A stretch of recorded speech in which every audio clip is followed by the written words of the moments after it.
Hi everyone, it's Elena.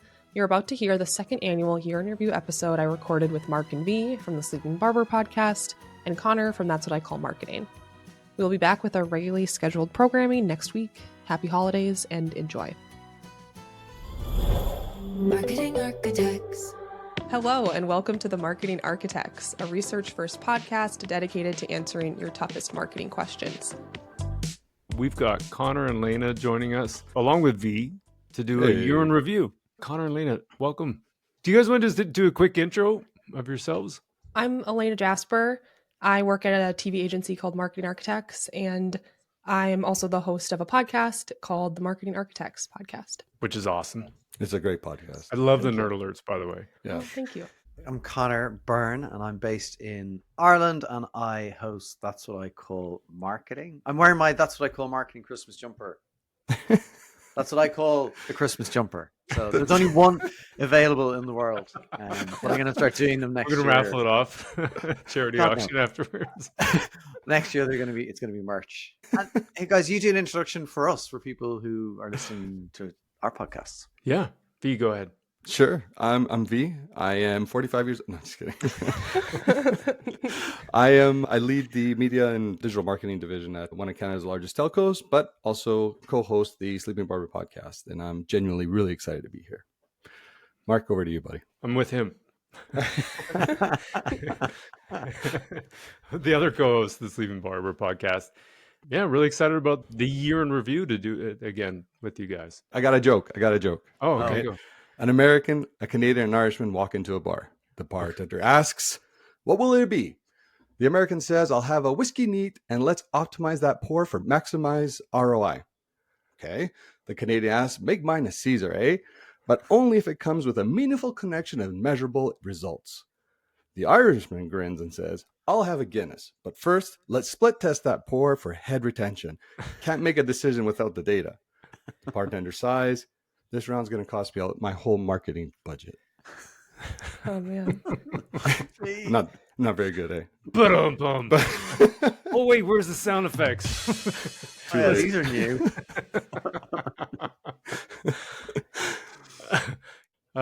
So for the format today, we're going to cover off campaigns of the year. It's a very exciting year. Lots of great campaigns out there and lots of different perspectives from all of us. We've got a bullish or bearish section again.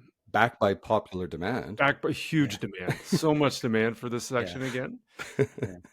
Biggest marketing surprises of the year. And then we're going to do our best to make predictions for next year. And I'm going to try and not repeat myself like I almost did in preparation for this. So let's start with the campaigns of the year. Elena, why don't we start with you? Yeah, sure. I can kick us off.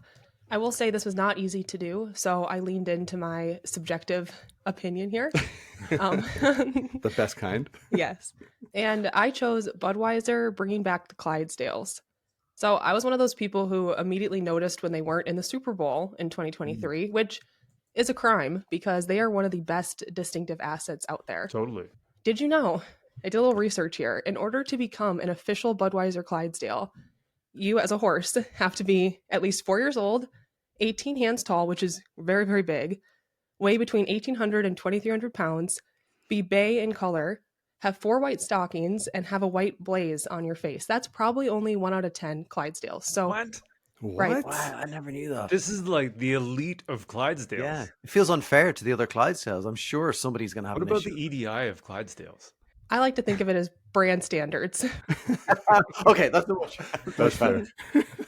But they've been a part of this brand since 1933. Another fun fact, they were first introduced to celebrate the repeal of prohibition in the United States. Huh. Yeah, and they've been in 45 Super Bowls before they moved away from them last year. And I remember after their ad aired and the horses were not in the spot, I was not the only one who was not happy. And it wasn't just marketers. A lot of people on X were talking about, where are the Clydesdales? And so this year, 2024, they came back. They also toured them nationally. They partnered with Folds of Honor, which is a nonprofit for veterans. And I just think it was brutal for AB InBev to take them away in the same year as the Bud Light boycott. And their sales had suffered since, but they did see a little bit of a bounce back this year. And I'm going to go ahead and attribute that to bringing back the 100%. Budweiser Clydesdales. There's a direct correlation right there. That's so interesting about the standards that they have. I had no idea. But it makes sense. It's going to make it harder for the AI prompt, but Yeah, that was a really interesting one. It, like, reminded me of like the M&M characters too that they got brought back at one point. It's funny how people do that. They just throw away like these amazing assets and then all the time. yeah, yeah. so crazy. Connor. Yes. So for me, Elf Beauty is like, maybe it's just my brand of the year. I'm a bit obsessed with Elf Beauty. I just think their approach to marketing, their growth is phenomenal. They're absolute rocket ship. Do you know how they work internally? So very small team, but every employee of Elf Beauty has a stake in the company. And that's a way that they get across all these silos. So they're literally all invested in the growth of that company. So it's huge. They had the campaign with Billie Jean King, and it was just amazing. So it was entertaining. It was, I don't really like the word purposeful, but it had like an agenda to it. They really want to change something. Mm-hmm. It speaks to their entire audience. So that was a phenomenal campaign, and they're an amazing brand. I'm such a huge fan of them and their products. Yeah. V, what do you got? So this was very difficult actually, but I think I'm going to follow Elena's lead and I'm going to pick one from Super Bowl this year. And Marc, you would have recalled that we did talk about this already, but for me, I went back and I watched it again. I'm like, it gets me every time. And that's the Michael Cera V Super Bowl ad. Oh yeah. It was featuring the actor Michael Cera, humorously highlighted the benefits of CeraVe's moisturizing cream by playing on the actor's name and blending humor with the product focus. And that, it's like his cream. That became really memorable, very relatable. I actually use a cream personally, effectively engaging a wide audience during one of the year's most watched events. But like what sticks out is when celebrity endorsement goes right. Like this is an example where it was incredible. Humor. I think we talk about it time and time again, how humor is an important way to kind of create those mental structures. So really lean into the humor side, how they brought the product into focus, which also was really creative. And even the timing, the build up, the actual ad in during the Super Bowl. I just thought it was orchestrated really, really well. Yeah, it was great. Yeah, I think so often with celebrities in the Super Bowl, they're often in multiple, even like brand ads. So it's so great that they also just focus him solely on this. He's known for this, and there's no way you miss who he was endorsing, which I think when I think about other celebrities like a Kevin Hart, I couldn't tell you who he endorsed in the Super Bowl. I know he did multiple brands, but that was a big win for them. I loved that. I had the McCain's ad, and it's the campaign. It's not just this year. I just learned about it this year because this is the one that won the Grand Prix of all Grand Prix of creative effectiveness for a 9-year campaign.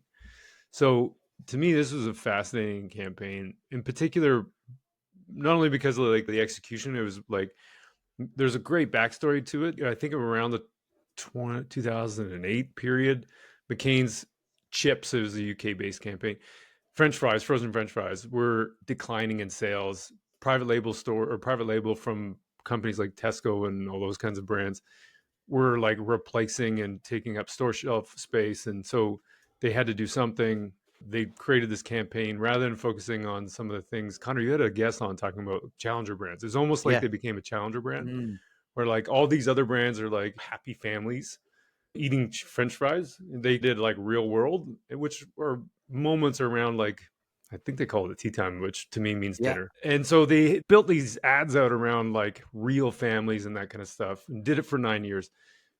Sales started picking up, all kinds of things. But the big one for me was that the price sensitivity almost cut in half, which meant that they could increase their price without losing volume, which was an amazing kind of measurement to look at. And we all talk about pricing as a component of marketing campaigns, but never like the primary outcome.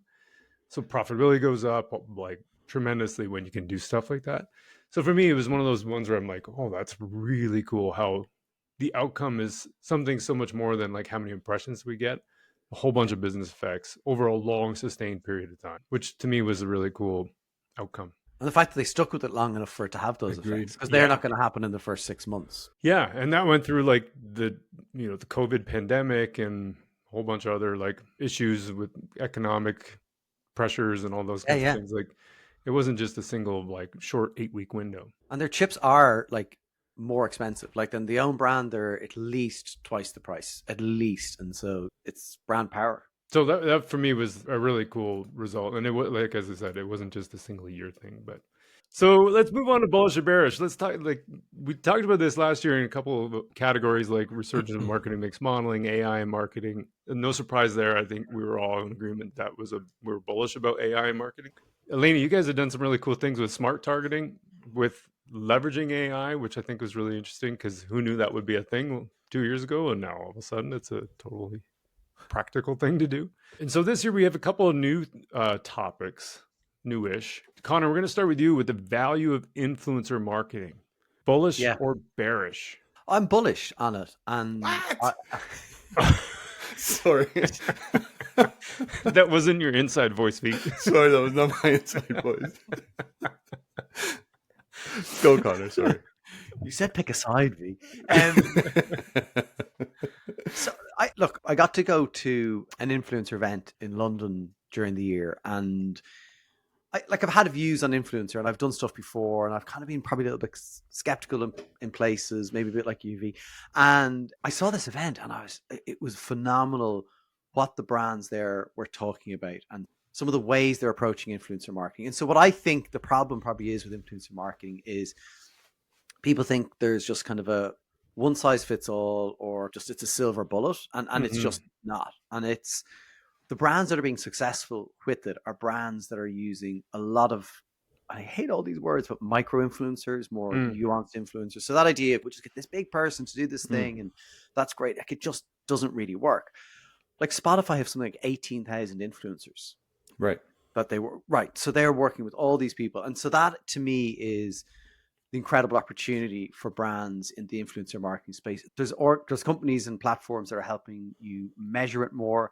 There's more investment in it. I think the influencers themselves are smarter. I think the word influencers is problematic because, you know, in your mind, it conjures up the image of the person who goes to the local coffee shop and says, I'm an influencer, I want this for free. And you're just like, no, you're not, or that kind of stuff. There's such an opportunity in the space. I think it needs to grow up a bit in terms of the metrics and measurement of it. I think how people incorporate it into their overall marketing mix, but actually the way you can show up in front of your audience, your consumers, with people who they actually care about maybe more than you is an incredible opportunity. So TV is dead, influencers are in.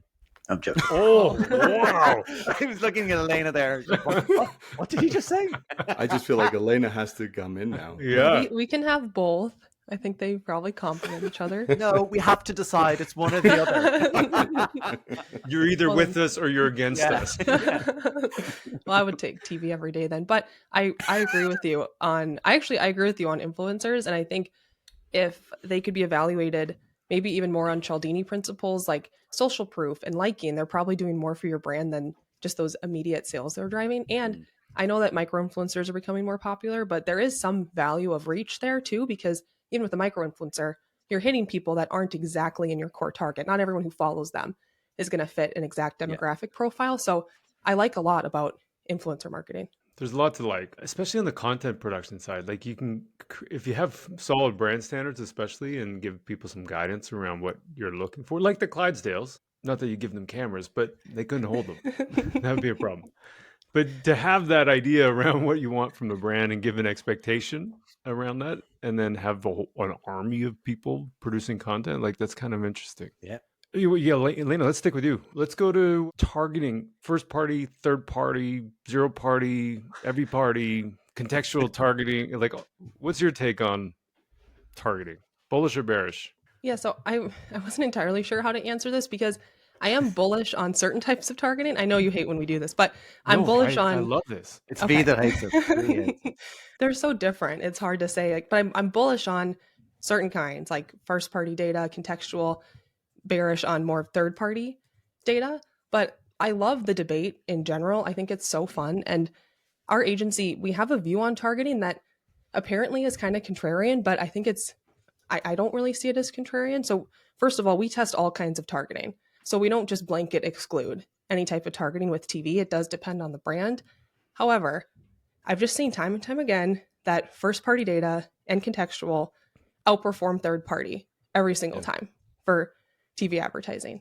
And we do see time and time again that most brands target too much and they'd be better off, maybe expanding their targeting, especially when they go onto a medium like television. And I kind of hate this example, but it's the best one I can think of at the moment. So if you go to a gun store here in the United States and you need to purchase a gun, for protection of your home, just bear with me. Okay. Land that plane, Elena. Land that plane. So if you go in there, they're likely to recommend you a shotgun. And the reason for that is because the average American isn't that great at firing a gun, and a shotgun has what they call a good spread. So it's going to increase your odds of hitting an intruder. And it's morbid, but I think most of us marketers, we might think we're expert marksmen. Like I think of that, I think he was Turkish, the guy in the Olympics that was firing a gun one-handed in like a white t-shirt and with his jeans on. But that's not really who we are. We're not always able to hit that perfect target. And also you might want to hit not only your target, but their influencers, their friends, their family, who's in market, who's out of market. And when you target broader, you can hit all those people for the same price as precisely hitting one person who might not even be the person you think they are. So Right. I don't know if it's because we like the certainty of I'm only hitting like this exact person, but it's usually not even accurate. And I would love for this to become less controversial. So buy more shotguns is the takeaway. Operate, maybe. I don't know. If anyone has a better metaphor, let me know. But this is the best one I have at the moment. It's true, though. I'll just jump in if you don't mind, because just to build off that, my topic was brand versus performance marketing. I'm big on brand, less so on quote unquote performance marketing. There's so much fraud and like misbelief and misattribution and all those kinds of things. Like there's this path we've been led down, which leads us to believe that we can do one-to-one targeting for everybody across the world on every device and those kinds of things. And we, like, time and time again, we just can't. We've proven to ourselves we can't. So I'm bullish on brand, mostly because of the idea of being able to reach larger groups of people. B2B is super important because there's buying groups that are so big, you can't accurately find the single person who's a decision maker because there isn't a single person. There's 15 people. And the same thing is true in B2C, I think, as well, where you've got, sure, an individual that buys a pair of shoes, but maybe my kids are influencing me. Maybe my wife is influencing me. So on and so, like, there's so many different things that are factors in that single decision. To me, it's the idea of brand is more about reach than it is about the precision or perceived precision of one-on-one. And perceived to be cheaper as well. People are like, oh, it's cheaper, it's more cost effective. And like, again, there's so much waste and there's so much fraud. Yeah. That you can't actually say that, but there's the wrong click attribution. Yeah. So people are like, oh, well, therefore it cost us this and we drove that down. Like, so it's the narrative. Yeah. And I think a lot about that. I think you mentioned it in one of your podcasts, Connor, with the Diageo 2x2, which is on one axis is effectiveness, on the other axis is efficiency. And so we look at a lot of the channels especially on the digital side, where it shows a cost per thousand or it shows a cost per click, and all those are efficiency metrics, but we kind of get blinded. Are we doing the thing we're supposed to do, which is acquire more customers, reach more people, those kinds of things? And we kind of lose sight of that a lot of times. I'm not saying that performance doesn't work. It's not important, but I'm bearish on performance as like the silver bullet to all of our answers. Because if it was, 15 years ago, we would have figured out which half our advertising is wasted. Yeah, I always think it's interesting to see how many of the performance advertising platforms end up advertising on TV. Yeah, like right. Meta, YouTube, like they recognize the value of both and a balance. 100%. So it's definitely, the emphasis is probably too far on performance. I agree. I completely agree. And actually, when we think about the types of targeting, so originally your position there, Elena, at the surface level, I would say bearish on it. However, the way that you articulate it, if we're using contextual and first party data, I think, and you're saying these are going to be my sources of truth, I think that makes sense. It's, I think, where it muddies the water is all these other peripheral targeting abilities that some of these platforms often like to sell or kind of get us as marketers on them. Because I think it does a few things. So it will distract from the core message. You can actually have a user experience impact as well. Because again, if you've missed, and I actually kind of like your analogy, Elena, if I'm being honest, but if you put it all on one thing and you're trying to create that one-to-one connection, but like you miss wide, then you're going to be reaching an audience that this material or the service or whatever you're advertising may not resonate at all with. So you're not going to see the conversions or the whatever KPI that you're measuring. I think it also adds a layer of complexity and confusion to a lot of it, because again, this overpromise on targeting actually takes away what we're actually trying to do, which for me, then it's why I'm also bullish on the brand side, even though my day-to-day operations in the digital marketing space, but do oversee all of media, is bullish on the brand side, because it's going back to creating those long-term equity, those customer relationships. You can actually differentiate from your competitors a lot easier in that space than you're trying to do it on the performance side. So I'm with you, both you and Marc, on this, that we need to be bullish, I think, on brand. The only reason, again, I said that I'm bearish a little bit on the targeting is because when we're thinking about targeting overall, where it can be somewhat a little bit overbearing. But I completely agreed with your statement, Elena. All right, let's get into a really spicy conversation. Okay, so I'm going to be very, very direct here, and I'm going to do this purposefully, because what I want to be portrayed here is like what it applies to the most advertisers out there. I'm not saying about the ones that actually do something like this really well. I'm bearish on this. I'm bearish on the woke cancel culture or trying to integrate it, because we've seen time and time again examples where this doesn't work well. So Bud Light is a great example. In 2022, they were generating over $5.2 billion. They run the ad with Dylan. At the time, actually, their key competitor, Modelo, was doing about 4.8. They run the ad. Their revenue dropped in that same year to 3.8. Modelo went up to 5.4. In 2024, they're at 3.6. So they still haven't recovered or come close to that. And Modelo's sitting here at 6.1, revenue that they haven't even generated yet. So when I think about that, the perceived insincerity, the risk of backlash, the cultural sensitivity, the polarization some of these things like create, and probably most recent one, I would even argue even Jaguar probably falls into this as well. I feel you have to be very, very careful on how you choose to bring this to life, because the risks of it going sideways are larger or outweigh the benefits when you do it well. And again, there's some examples of this doing well. I think Dove is the one that always comes to mind, but they've made it a part of the ethos, and they've been doing it for the last, I want to say 15 years, if I'm not mistaken, but probably goes even back further. So it's different when it's woven into the very fabric of your organization versus when it's something that I'm trying to check a box because I saw a study somewhere. So that's why I'm bearish on this. That's not to say that it can't be done right, but for the most of the advertisers, if you will, out there, I'd be bearish on it. That's just my take. Yeah. I like Marc Ritson. He says that if you're going to invest in purpose, you should be prepared to lose sales. Like, you shouldn't be doing it as some type of marketing strategy. It should connect with who your brand is and be a part of what you're already talking about. I definitely agree with you. And I think with Dove, what they did well was they brought more people in to their brand through their purpose campaigns, people of all different body sizes, all ages. Agreed. And a lot of these other brands, I think they're narrowing too much. They're speaking to a small percentage of their target and alienating a lot of the rest of it. So maybe if we could do more purpose around, like, including more people, inclusivity. that might do better. It's different when it's like greenwashing, like just slapping on a label, which I would say is maybe the risk for a lot of brands when they get this idea to do something related to purpose and doing EDI or diversity just because it's a thing that's happening in the world, and trying to retrofit it onto a brand as opposed to making it part of the brand. Is it like someone said to me about kind of all those initiatives that like it has to be more than words on the lanyard? Like, you know, all these companies with lanyards, it's like, these are our beliefs and blah, blah, blah. And they don't live it, and they don't really believe it's on a wall somewhere.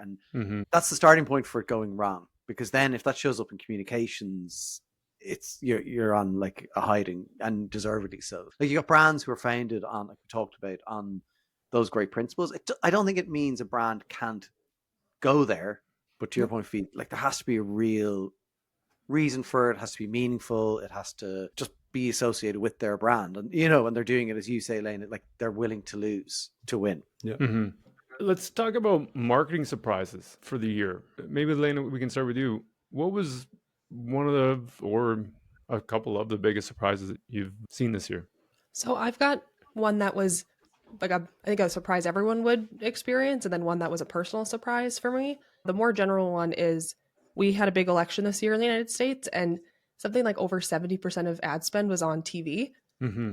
And people sort of freaked out about it when that stat got out there. And why are people spending so much money on television? And I think it, again, as someone who's a big fan of TV, it was obvious to me why someone would use television to try to win more voters, because you can tell a story, it's emotional, you can show the person you're voting for, you can saturate local markets with TV. But I think that one was something that I was a bit surprised by. And then a personal one is I've shared perspectives a few times on frequency, and that turned into more of a debate than I ever thought it would. Like, it seems like a pretty boring topic, and maybe it is, but we found again and again that your first frequency is the best frequency for driving a sale.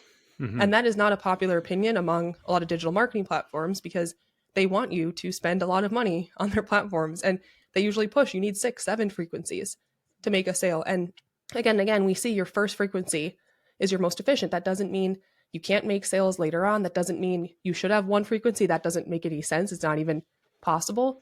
But it does mean that if you want to drive sales, instead of tightly targeting, bringing that back up, you'd be better off reaching as many people as possible, Mm-hmm. because that first frequency to a new customer is going to be your most effective.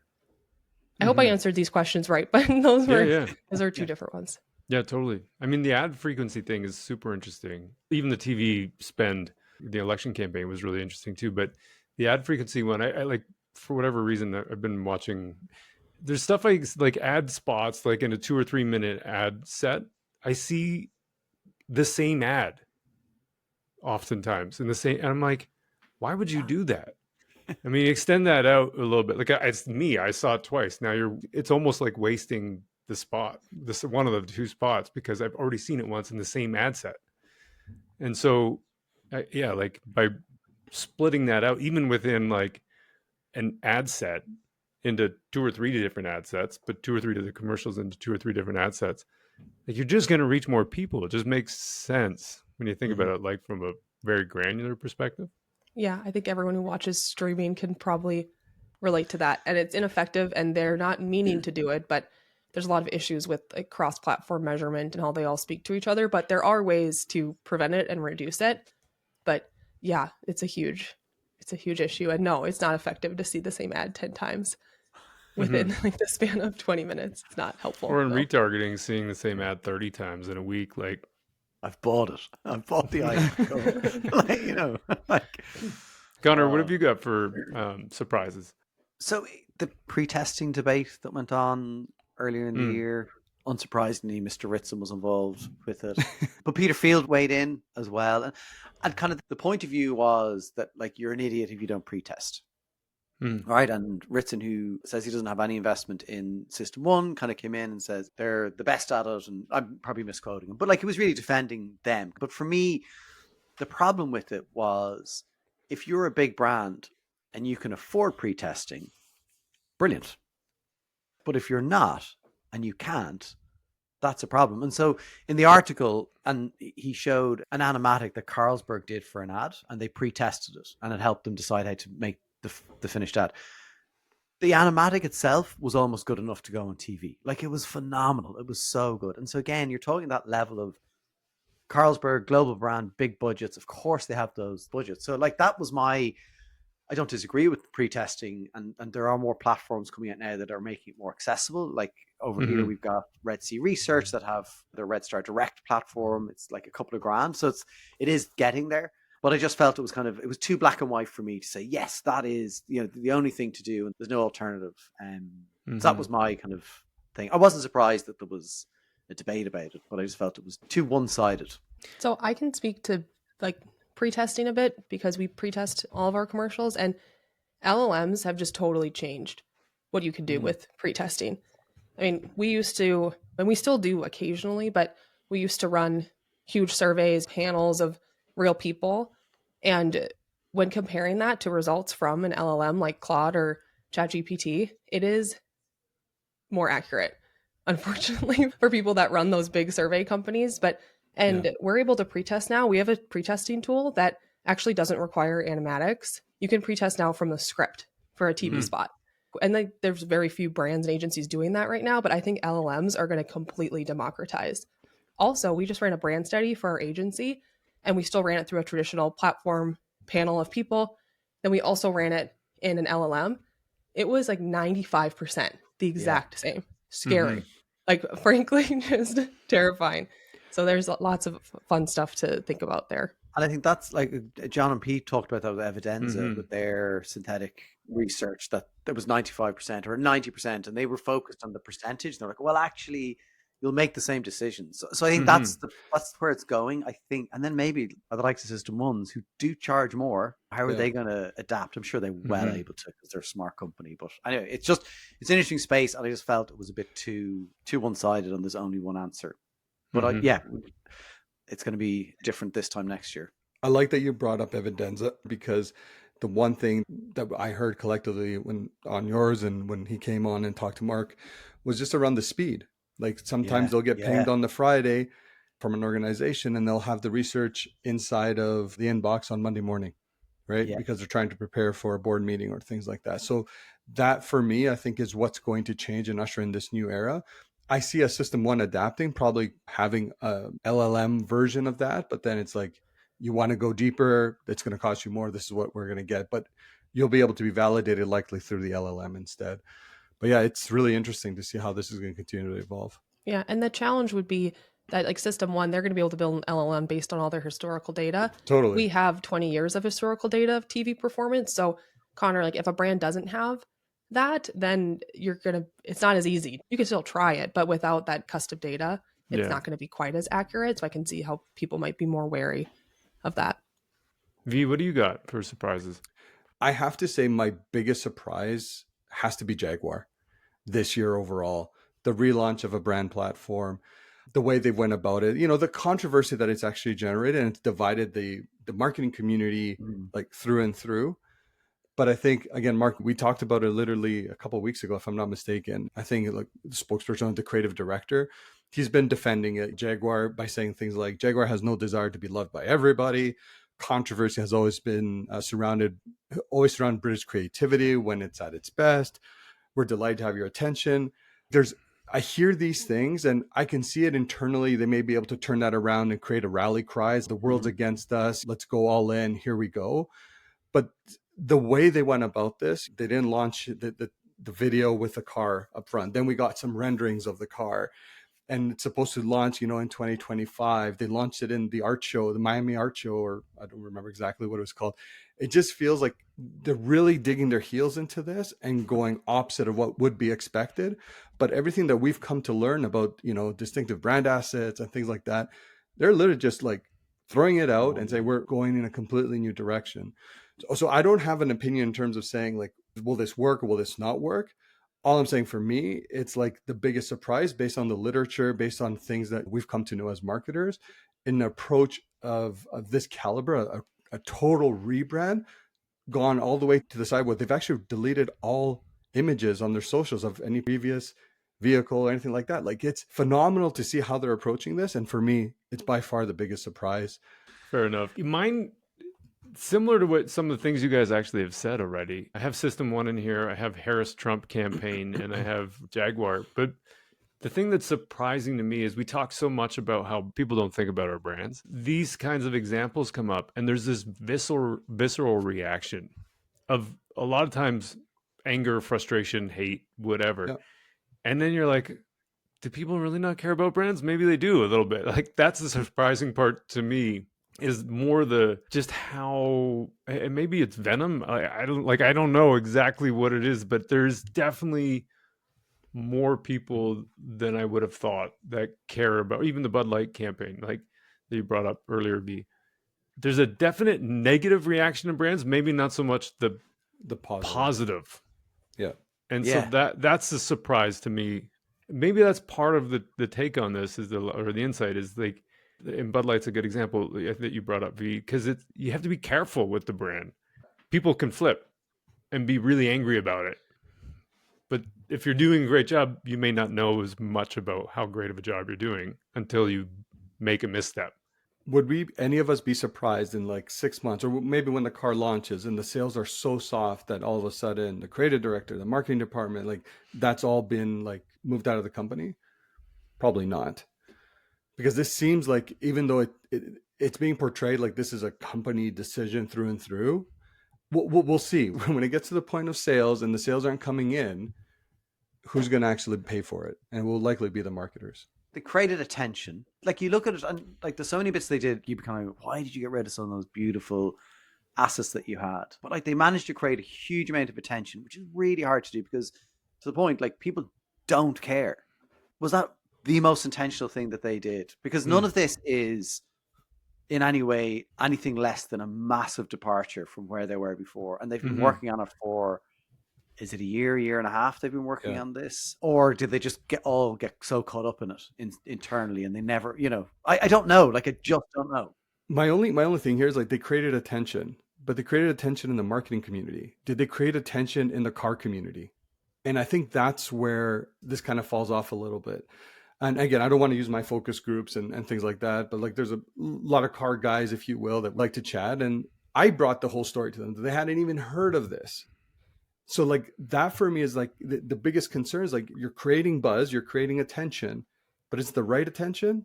I don't know. Yeah. And maybe there's a big part of the strategy. It's like, first we're going to attack the marketing community. Next, we're going to go to the consumer. Like we don't know what this rollout looks like. And that's why it's going to be interesting, because I think, Marc, you put it best. Like this is a case study unfolding right before our eyes. So we'll see. You're right. We're not going to know until we don't know what their plan is to reach more, like V, you're saying, more car buyers. But I would say right now, they're not expanding their audience or appealing to a broad range of people, and they're dumping their distinctive assets, which seem like two very poor marketing decisions. Yeah. So that's all we can see so far. So exactly. We'll see what happens. Let's talk about predictions. What do you think is going to be a case study happening in 2025? Yeah, I can kick us off. This one was harder for me in I don't know why, because like naturally my mind went to like things that will probably affect me first. So things like retail media networks especially here in Canada, are becoming more and more prominent. How do we start leveraging? So I would argue that's probably one part of this. But if I want to take a step back, I think the bigger play here is going to be like video content domination, how it's going to continue to accelerate. Overall, talking about TV, how a lot of this content is being repurposed for multiple channels. I think we're seeing advertisers really lean in on the video side more and more than ever before, because I think there is that distrust on that performance marketing. So the traditional banner ads, lack of engagement. And when we're thinking about, we want to try to convey our messages effectively. You want to try to engage across multiple platforms. So you have your short form, you have your long form. I just feel like there's going to be even more and more doubling down on the video side of our space. Not to say that's not already there, right? I'm just thinking about the adoption continue to accelerate across all advertisers. So I even know, like from our side, like we did not run a lot of display or static images this year, and we did lean more on the video side. So I don't see that slowing down. The only time you were to add any static is from a reach perspective, try to achieve a little bit, because it's from a cost efficiency perspective more than anything. But yeah, then you think about like, what is it, Meta Quest and all these like immersive experiences, AR, VR. Like I just feel like video is going to be just continue to grow and grow in demand overall. I have one. I think that AI creative is going to become indecipherable from human creative. Yeah. And I say that because it's getting really, really good. And as a TV agency, most brands on TV now are using AI in some way. You just don't notice it. You hear about the Coca-Cola spots when it's like, if it's 100% AI, it looks freaky. Or like, okay, there's it's like still lit off. Most brands are using it just to like, hey, say you had a shot and there's a picture in the background. Before you'd have to go back, you want to say you want to remove that, you have to reshoot. It's more money, more hours. Now using these AI tools, it's super easy. A couple clicks and that's gone. So totally. I think that it's just going to become more and more a part of what marketers do. And V, to your point, it's going to help marketers that want to invest in more video and want to create more video. It's going to democratize that a bit for everybody. It's going to make it so accessible. It really is. It's a game changer. And I'm fascinated by some of the comments that I and others get on LinkedIn sometimes when we talk about AI, and particularly agencies are up in arms. And so all these people giving out and ranting and raving, and it's not great. It's like, well, show me the last 8 ads that you made in your agency, and were any of those brilliant? Because I don't think that they probably were. You may have 8 that you've made in your agency, but show me the last 8 that you've actually put out the door. A lot of them are low level production. And my thing is, this bit of a rant, I think agencies know that their production budgets are in trouble, and that's where they make mark. 100%. I agree. I mean, right now we're using it to bring to life concepts that we wouldn't have been able to shoot. And as an agency, we're a bit different because we pay for creative. So I think it's easier probably because we're always trying to figure out how to reduce cost. But yeah, so far it's been able to take like human ideas, human concepts, and make them even better. But yeah, I agree. It's a very emotional subject. Marc, how about you? So coming back to the bullish or bearish idea, like I think media mix modeling, kind of tying in some of the things you guys have talked about too, is like is going to become a bigger and bigger thing. Like AI and the ability for us to do all these pre-testing, do all the like performance testing through media mix modeling. The tools themselves are just getting better, and I think there's a desire, which is creating demand for something other than looking at what Google Analytics tells us or Facebook Analytics tells us. Because it's when you add up the sales, they don't equal what's in your bank account. And I think everyone's kind of going, why is that? Like, there's got to be another way. And so I think the tools and the technology is kind of merging with this awareness, which is also meeting this desire to prove ROI or prove the effectiveness of what we're doing. And so I think that's going to be an interesting development and an accelerated kind of space for next year. So my one is, this time next year, we're all going to be talking about Professor Felipe Thomas from Oxford University, and he's got research. It's actually out now, but it's kind of officially launching in the new year. And the headline basically is that what Ehrenberg Bass and Byron Sharp have taught us, more probably Byron Sharp, how brands grow is not what we should be doing, and the evidence that he has suggests that reach is not the strategy that we need to be following. It was a brilliant headline that said it leads to really mediocre outcomes, and Byron Sharp's rules no longer hold, and he has the evidence. It's a 2-year peer review process that they've just been through. It's going to be really disruptive. It's going to force us all to I don't know if it's rethink, but definitely look at it and examine it. In the paper, because I asked him, I'm coming up as a guest in the new year, but I did ask him, like, what do I do now? Like, how do I bring this to a media? They're all buying for reach. What do they do? He actually has code in there that could be helped for planning. So like, it's deep. It's well thought through. His starting point wasn't to disprove Byron Sharp at all. It was a completely different starting point. This has been the outcome. In the peer review, he also told me that he wasn't asked to discuss or mention Byron Sharp at all in the work. In itself speaks maybe volumes. So it's really interesting. And like everything, there's no one answer. It's not, but I think it's definitely something everyone's going to have to pay attention to. And we'll be hearing a lot more from him next year. He's going to have to do something he doesn't want to do, which is kind of be out there talking about this, because he's done this work. He has to make it public. And I said to him, your biggest problem is people are going to think that you are the one that you want to be famous, and it's not. He just doesn't. He's like real academic guy. So, but look, I think it's going to be a big disruptor for us next year. Yeah, that'll be interesting. So what exactly is his like point of view? Because I can see how like some of Byron Sharp's reach stuff, Ritson's talked about this before, that like sounds great if you're a big brand and you have a huge budget and a super broad audience and you're, selling toilet paper, but there needs to be some sophistication for it. And one thing I've found is that a lot of times it's just too expensive for most brands, like to have broad reach. So you'd be better off focusing in a bit more. But again, which is why we buy TV the way we do, because it's efficient. But yeah, I'm curious, like what exactly, and I should read his stuff. I actually haven't even heard about it before, but can you like define more like his exact point of view? Yeah, it's like there's a lot to it. There was 1,000 campaigns that he took. I think it was over a 5-year period, and he looked at I think the majority, again, some of this I may be wrong.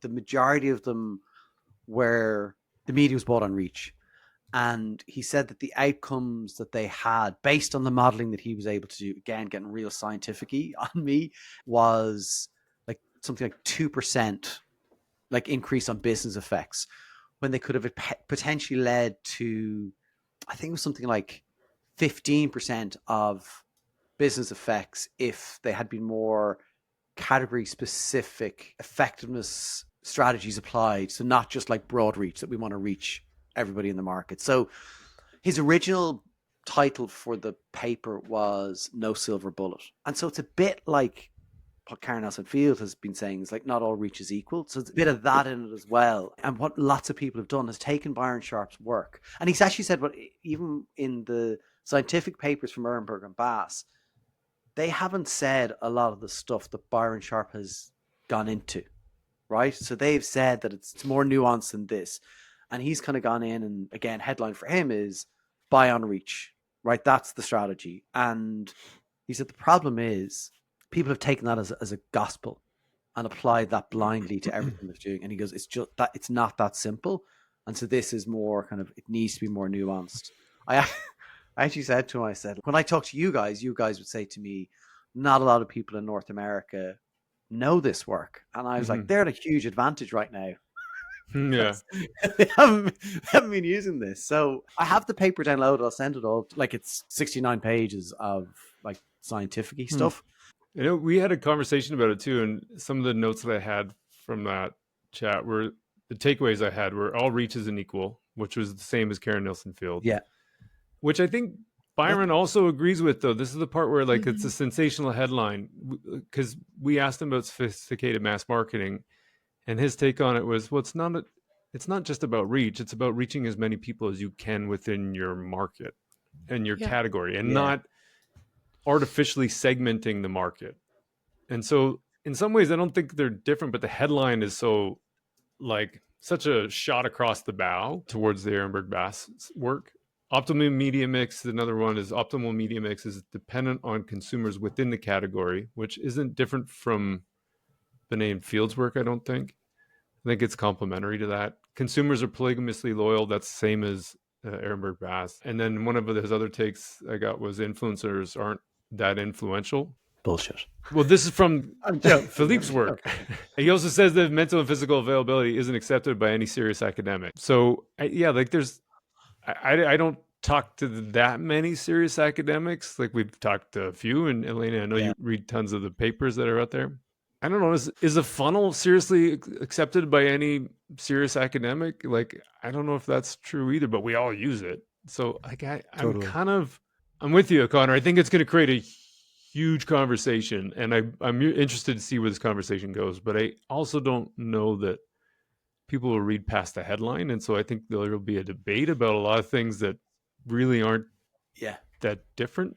And the problem will be when people just read the headline.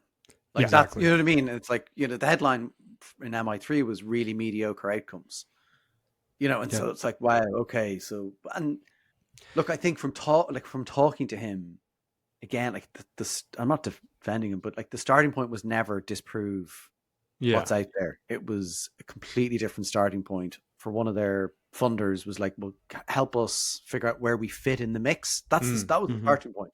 And it was taking then the Cantor database, I think again, like 1,000. Oh, right. It was Kantar was the partner in this, which is also a weird one because like there's like these academic institutions that just don't like each other, and I think they're not friendly with one another. So it feels like, I don't know. It's going to be a fascinating debate. Yeah, I guess I would just add that what's driven, like our agency are big proponents of Ehrenberg Bass principles, but what's driven that has been they've worked for clients and grown their businesses. If they didn't, we would not be in business because they wouldn't be working with us. So whatever is, and again, there's exceptions, there's different ways of doing it. We have a unique approach that Byron Sharp wouldn't 100% agree with, but I think that ultimately as a marketer, you've got to be tied to business results. And you can talk about EBI until you're blue in the face, but if your revenue is tanking, they probably won't want to hear it. So it's all about how can you drive business results, and then what story are you going to tell? Yeah, that's good.